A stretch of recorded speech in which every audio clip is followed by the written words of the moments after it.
Okay, y'all, welcome to my channel. Ocean back with another video. Make sure you like, comment, share, and subscribe, and drop comments below what y'all want to see next before we even get into this. So, I'll be telling y'all my trucking story. So, I feel like my story is maybe like a lot of other people's as far as what drew them into trucking, but mine's kind of has a little twist to it.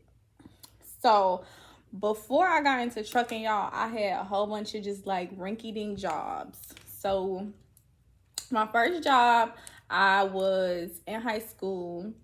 For those that don't know, I graduated high school in 3 years. So my freshman slash sophomore year, I got a job, and I was working at like this what do you call it? It's a sports bar. So I was working at a sports bar as like a busser. So I'd be cleaning tables and running food and stuff like that. I'm trying to not cuss so much. Running food, stuff like that. And then I got promoted to a server, and that was like one of the best jobs ever. That I worked at Dynamite's Burgers, burgers and sushi. It was like a chain restaurant in Cleveland, Ohio. All my friends from high school worked there and everything, so it was a real fun job.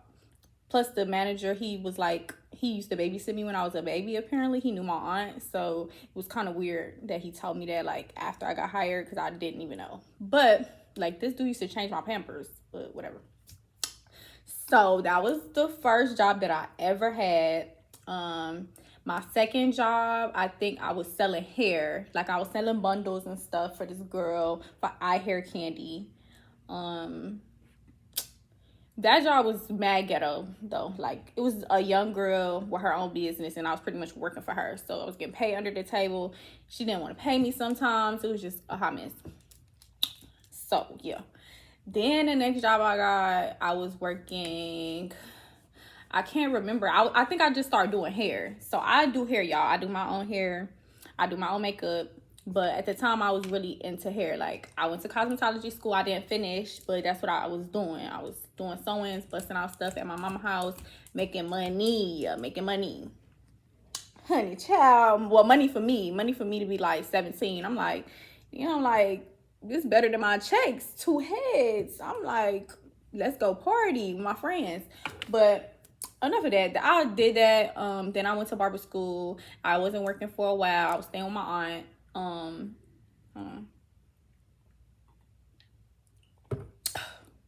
Not me telling y'all to hold on. But yeah, did that and took a break from working. Then I want to say I moved with my dad back to South Carolina, and I was working at Cinnabon, and then I got promoted to assistant manager there, like within the first week of it opening. It was like a new store in the mall, everything. And I just learned, honestly, any job I had, I tried to do 100%, like my best job, because it's just like, God bless you with this job, so don't try to act like you better than, do your stuff, like do it right. So I carried that with everything in my life, school, work, regardless of what type of job it was. So I got promoted. The girls didn't like that in there. They was mad, but ended up quitting that job. And I was working at a gas station. No, I was working at Cinnabon as assistant manager, and I was working at night. I had got a job at this gas station down the street from my dad's house. And then I ended up quitting Cinnabon, and I was still working that job. But then I ended up moving back to Ohio. Yeah, I moved back to Ohio, and then I was working. I was trying to find a job, but I had money saved up. I had ended up staying with one of my god sisters and her girlfriend, and that didn't work out. But I was working at a 7-Eleven while I was there, just to like make sure I was covering my part of rent. And then I didn't like that 7-Eleven because I was getting paid like $9 an hour. Like, it was just the worst job that I ever got. Even Cinnabon, I was making at least $12 an hour. Still chump change, but it was more than 7-Eleven. And they was playing. They was playing with me. So let me tell y'all about 7-Eleven specifically, because it was the funniest job that I actually quit. So I ended up walking out one day because I've called them. I told them, I'm like, hey, dude that's supposed to, relieve me from my shift, He said he not coming. Like, he's really not coming. They like, it's a couple of Arab dudes. They own the store, of course. He like, well, just stay there. I think he's still gonna come. I'm like, well, if somebody can't relieve me, I'm still leaving on time. Like, I'm not staying today. I'm not staying today, Mike. I'm not staying today. And I made sure I said that on camera. I made sure I said that while one of my coworkers was around me, so everybody know that I'm telling him on the phone, I'm not staying. I don't care if somebody coming to relieve me or not, I'm not staying. And I'm telling you, he not coming to relieve me. So I don't know why you keep pressing me, saying that he coming. He not coming. He not coming. He not coming. So got off the phone with him, and when it's time for me to go, I'm gonna show you how to and dip on. Dip. I left, y'all. I left. I did try on the camera. You can see me. I'm scavenging around trying to find a key because I'm trying to lock the store up. Because I'm not trying to be like that though. But I told him I'm leaving, so I couldn't find a key to lock it up. So I left, and there was nobody there, and they got robbed. Like, as I'm pulling off, I seen a couple people pull up, but I ain't paying no attention. And then they was on the news for getting robbed. And he called me like, did you leave the store? I'm like, didn't I tell you earlier I was leaving? He like, you're not going to get your check. I'm like, I'm getting my check. I don't know who you threatening, but I ain't stupid. I know you got insurance on all of that stuff in there that they took. They probably took some little beers, some little Coronas. Don't worry about it. But you going to give me my check. I got my check, y'all. I got my check, as I should. But that was just like a funny story how like I ended up quitting. Because I couldn't go back after that. I don't think they wanted me back after that. I was a good worker, but I ain't that good. I done got y'all robbed. I didn't set them up though. No funny business like that. So yeah, 7-Eleven, and then I had ended up moving back with my mama, which I didn't want to do, but I moved back with her. At this time, I'm like 18. No, I'm 19. I'm 19 at the time. So I just turned 19. So I end up moving in with my mom, and then I end up getting a job at Amazon. This was like the pivotal point in my life. Some people might think like, what, you start working at Amazon and it got pivotal, but this is where it links up. So I ended up working at Amazon. I was working at a non-storage center, so I was just packing boxes up and stuff like that. And then I realized like I can't do this no more. Like, I'm 5 foot, like 100 pounds. I can't be on no chain assembly lifting boxes with these big old dudes and stuff like that. When it comes to the partner lifts, I'm trying to look for a partner and don't nobody want to help me. So it's just like, couldn't do that. So I looked online and I seen that it was another position from Amazon, but it was a driving position. So I'm thinking it's the vans that, you know, deliver everybody stuff. So I'm like, okay, I can drive. I got my license and stuff like that. I don't got no record. I don't got no tickets, nothing like that. So I applied and I got it, y'all. They emailed me. They was like, you know, you come in for an interview and stuff like that. Well, over the phone interview. And I'm just like so excited. I had a boyfriend at the time, and I will always be over his house because I told y'all I didn't want to move back with my mom to begin with, but I had to. So I used to always be like at his house, and I'm just like, you know, I got an interview, blase. Like, he excited for me, pumping me up. He like, you know, I'll take you to your first day of work if that's what you need to do, blase. So I get the interview, I ace the interview. The lady is on the phone with me. Of course, she's apparently the person that's interviewing me for the position at Amazon, the driving position. She's like a TAM, like she's like a manager, but TAM means transportation area manager. So she's in part of, you know, transportation. So it's like, cool, like it's a chick that's over me. That's beautiful. Like, I love women in power. So she's like, come on, first day. Getting there for my first day was such a hot mess. It was like weeks of me going up there and them not having my stuff situated, so I had to leave. And I would keep going back, and keep, you know, them turning me around, because Amazon is super hard to get into if you don't have a working badge. They're not just about to let anybody in there. So the day I finally get there, I find out, y'all, it's not vans. It's not vans that I'm driving. I'm driving this Hostler, and I'm pulling these 53-foot trailers and intermodals. So when I seen that, I'm kind of like, dang, I feel like I just shot myself in the foot because I don't want to tell them, like, because it's a good job. They was paying $15 an hour, 15 $16 the most I had ever made.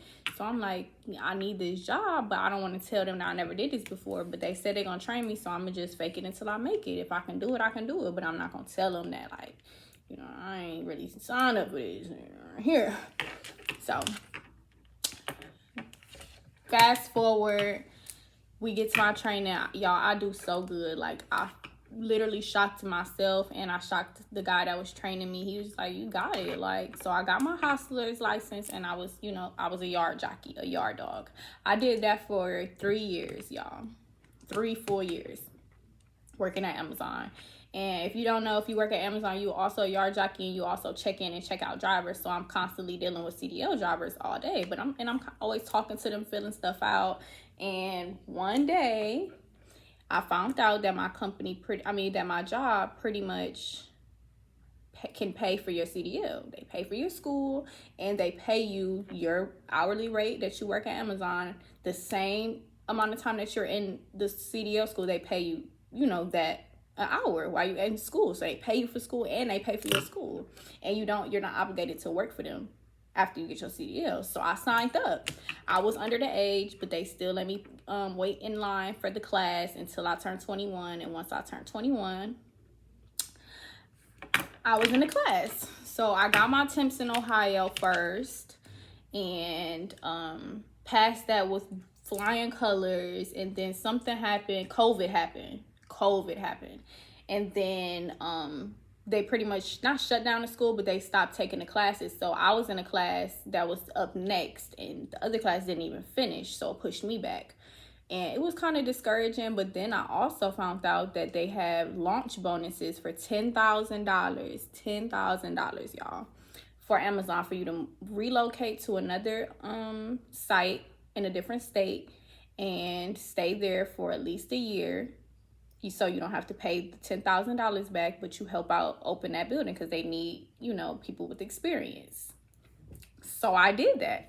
I applied to the one in Raleigh, North Carolina, and then I applied to the one in Las Vegas. I got both of the jobs, and they were paying more, and it was a $10,000 bonus for each one. And I chose to move to North Carolina because I wasn't in CDL class. So I was just like, I'll just maybe try to finish it there. But this $10,000, I need this. I need to have my own place because I never had my own place at the time. So working at Amazon got me my CDL, and it provided me the amount of money to actually get my first apartment by myself. So that's why I say it's like a pivotal point that I start working there. So I get to Raleigh, help out with them, blase. They also offer me again to finish CDL school. So I do it. And this time, y'all, I finish it. I get my permit all over again in Raleigh. I go to class every day. I was Ubering because my car literally got towed. I didn't have a car.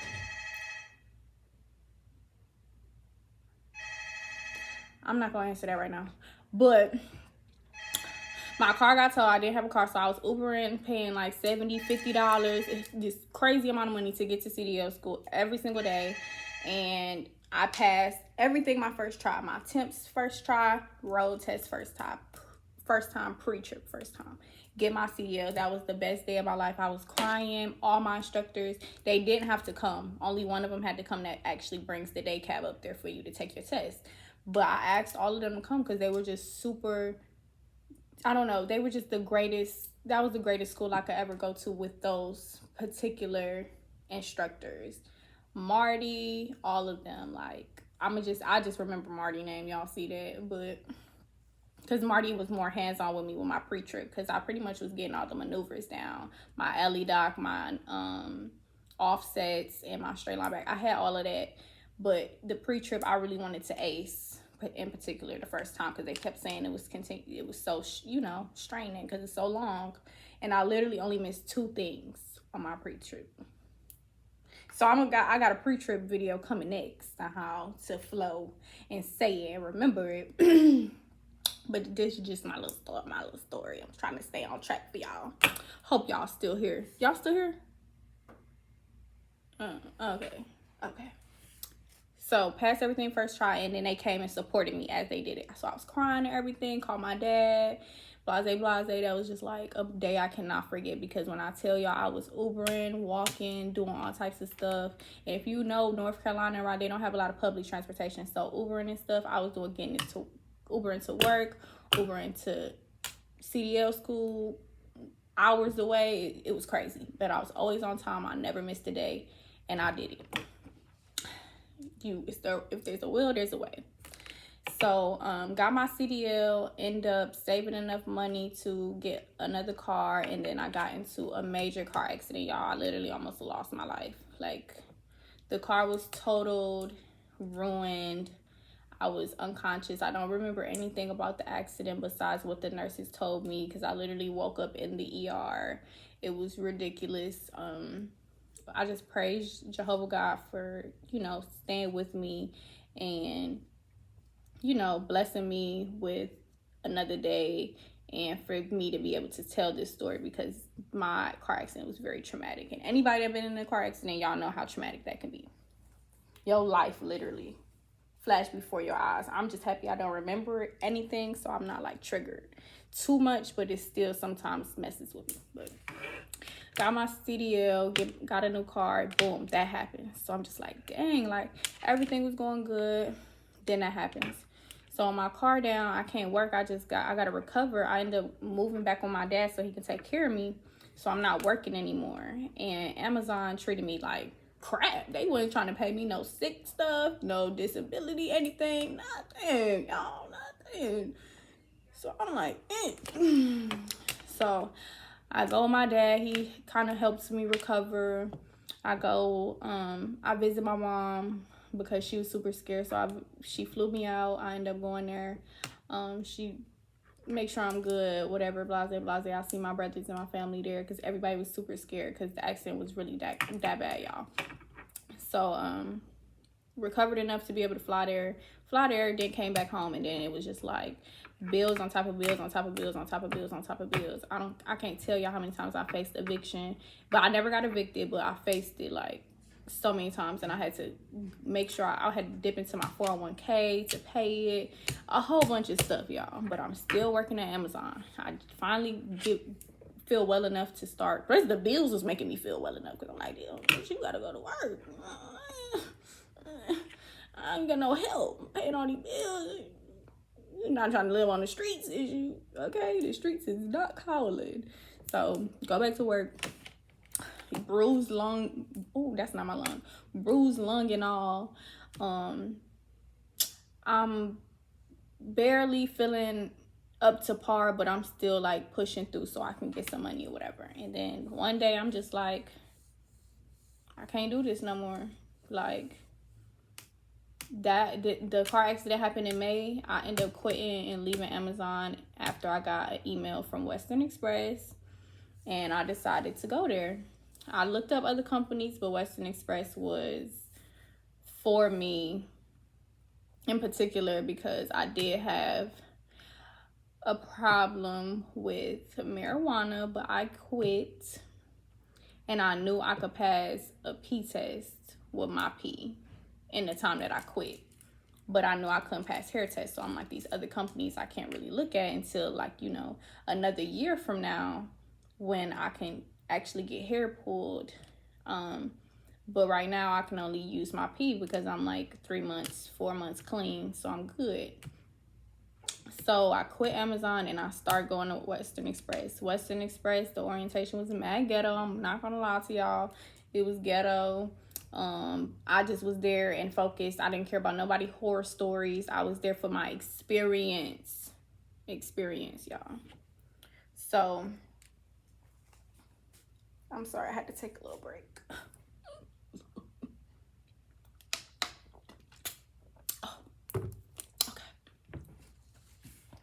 I was there for experience, y'all. That's the key word. When you're a new driver and you just got your CEO, you need to be looking for a company that you can stay with for at least 6 months to a year, and then look for better.